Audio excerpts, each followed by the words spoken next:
અંકલેશ્વર નગર સેવા સદનના ward number 8માં આવેલ શક્તિનગર અને ઘનશ્યામનગર સહિતના વિસ્તારોમાં ડ્રેનેજ લાઇનની સમસ્યા હતી। આ અંગે નગરપાલિકામાં રજૂઆત કરવામાં આવતા નગરપાલિકા દ્વારા ગટર લાઇનના નિર્માણ માટે ₹34 લાખની ફાળવણી કરવામાં આવી હતી।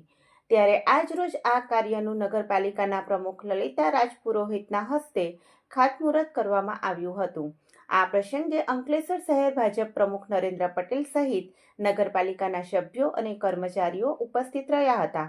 આ વિસ્તારમાં ગટર લાઇનનું નિર્માણ થતાં પાણી ભરાઈ રહેવાની વર્ષો જૂની સમસ્યાનો અંત આવશે।